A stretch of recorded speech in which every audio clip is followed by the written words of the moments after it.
Muito bem, pessoal, vamos começar a resolução do exercício 2.3. Ele pede que a gente faça um esboço do gráfico e achar o limite indicado, se existir. Se não existir, a gente vai indicar a razão disto. Na primeira atividade, nós temos a função f de x definida em três partes. A primeira parte diz que o valor de f de x é 2, se x for menor que 1, f de x é menos 1, se x é igual a 1, e f de x é menos 3, se x for maior que 1. Aí nós temos que calcular aqui o limite lateral de x tendendo a 1 pela direita, o limite lateral de x tendendo a 1 pela esquerda, e no item C, o limite de f de x, x tendendo a 1. É claro que no item C, isso só será possível dependendo aqui das situações que a gente encontra no item A e B. Para começarmos a nossa resolução, vamos criar aqui o nosso plano cartesiano. E eu já deixei para fazer isso aqui partindo do zero, certo? Para você sempre saber como proceder. Então temos aqui o eixo de x e aqui nós temos o eixo de y, variável independente, variável dependente. Olha só o que é que diz aqui a primeira parte. Ela está dizendo que a função f de x será 2 para qualquer valor de x menor que 1. Então, se a gente considerar aqui, galera, olha só, se a gente considerar que cada quadradinho desse, nessa malha quadriculada, vai ter uma unidade de comprimento e uma unidade de largura, então x igual a 1 está aqui, ó, nesse ponto, certo? Nesse ponto aqui. Então temos no eixo de y 2 aqui, ó. Então sempre que x for menor que 1, a gente vai ter f de x igual a 2. y1, y2, aqui. E para qualquer valor de x menor que 1, a gente sempre terá 2. Então essa reta aqui, ó, vermelha, ela vem para infinito, porém nesse sentido aqui.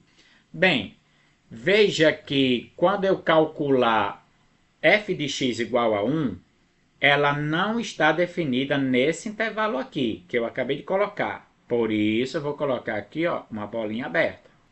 E para f de x igual a 1, a função aqui, f de x, está dizendo que o valor de y sempre será menos 1, e apenas este valor. Então, eu tenho x igual a 1 aqui, y igual a menos 1 está aqui, ó. Então, quando x for 1, f de x será menos 1. E nesse caso, a função está definida aqui nesse ponto. Beleza. Agora vamos para a terceira parte, que diz assim, que o valor da função f de x é igual a menos 3, mas se x for maior que 1. Então, vamos procurar aqui menos 1, menos 2, menos 3 está aqui, ó.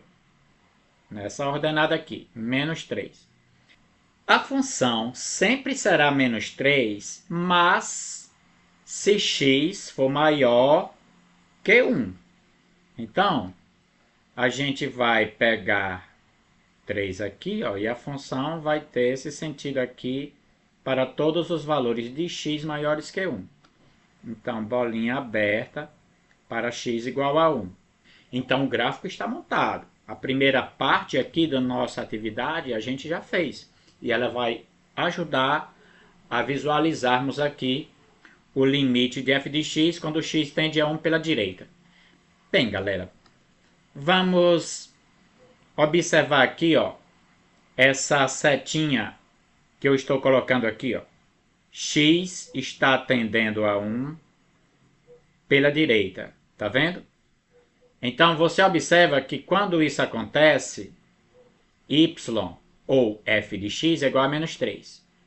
Aí a gente faz x tender a 1 pela direita, mais ainda, cada vez se aproximando mais de 1. E quando isso acontece, a função continua indo para menos 3. Certo? A gente pode escrever o seguinte, ó. Item A, vamos responder aqui o item A. o limite de f de x quando x tende a 1 pela direita, estamos vendo que sempre vai para menos 3. Então essa daqui, galera, é a resposta do item A. Agora nós vamos analisar aqui o item B, que pede para calcularmos o limite de f de x quando x tende a 1 pela esquerda. Isso é indicado por este sinalzinho de menos aqui, certo? Pedindo para eu me aproximar de x, porém pela esquerda. Se isso acontecer, olhe só o sentido dessa reta. Eu estou aqui indo no eixo das abscissas para próximo de 1, certo? 1 está aqui. Você observa que quando eu faço isso, a minha função f de x vai para o limite igual a 2. Aí, se eu quiser me aproximar de 1 mais ainda, você percebe que minha função continua indo para 2. Ou seja, o limite é constante cada vez que eu me aproximo de 1 pela esquerda. Conclusão: o limite de f de x quando x tende a 1 pela esquerda é igual a 2. Certo?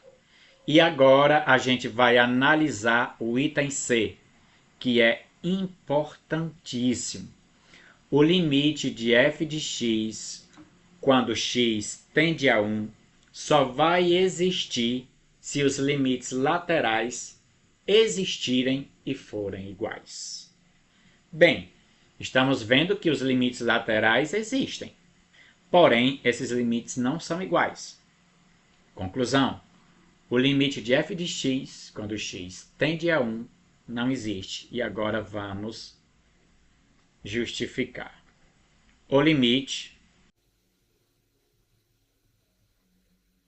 de f de x quando x tende a 1, e quando eu escrevo isso, galera, eu estou chamando esse limite de limite bilateral, certo? É apenas uma curiosidade. Não existe, pois o limite de f de x quando x tende a 1 pela direita é diferente do limite de f de x quando x tende a 1 pela esquerda. Ok?